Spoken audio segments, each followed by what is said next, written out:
Grace tabernacle apostolic search உள்ளான மனிதன் புதிய நாளுக்குள் அனுதின தியானம் செவ்வாய்க்கிழமை மே மாதம் 5ஆம் தேதி 2026ஆம் ஆண்டு.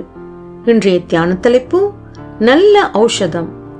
இன்றைய தியான வசனம் நீதிமொழிகள் 17ஆம் அதிகாரம் 22ஆம் வசனம். மனமகிழ்ச்சி நல்ல ஔஷதம், முறிந்த ஆவியோ எலும்புகளை உலரப் பண்ணும். தியானம். ஒரு பாடசாலையிலே கல்வி கற்று வந்த மாணவன் ஒருவன் பாடங்களை ஒழுங்காக கற்றுக் கொடுக்கும் ஆசிரியர் ஒருவருக்கு விரோதமான காரியத்தை செய்துவிட்டான். உண்மையாக தன்னை நேசித்து நெறிப்படுத்தும் ஆசிரியருக்கு துரோகம் செய்தேன் என்று வெகுவாய் துக்கமடைந்தான். அவனுடைய நல்மனதை குறித்து பலரும் மெச்சினார்கள். சுத்த மனசாட்சியிலே உண்டாகும் இந்த உணர்வு அவனுக்கு நல்லது. ஆனால் அடுத்த கட்டமாக அவன் செய்ய வேண்டிய காரியத்தை செய்யாமல் எவ்வளவு காலம் அவன் அந்த துக்க உணர்விலேயே இருக்க வேண்டும்? அவன் அப்படியே இருந்தால் அவன் தன் காலத்தில் கற்க வேண்டிய பாடங்களிலே பின்னடைவு ஏற்படுமல்லவா?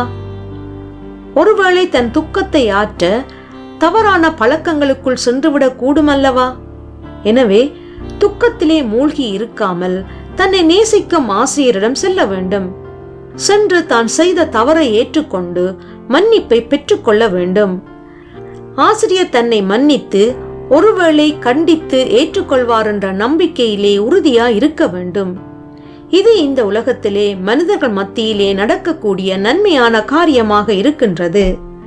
அப்படியானால் நம்முடைய பரமபிதா எத்தனை நல்லவர் என்பதை எண்ணி பாருங்கள்.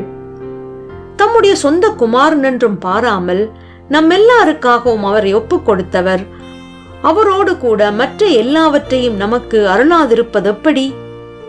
தேவன் தெரிந்து கொண்டவர்கள் மேல் குற்றஞ்சாட்டுகிறவன் யார்? தேவனே அவர்களை நீதிமான்களாக்குகிறவர். ஆக்கினைக்குள்ளாக தீர்க்கிறவன் யார்?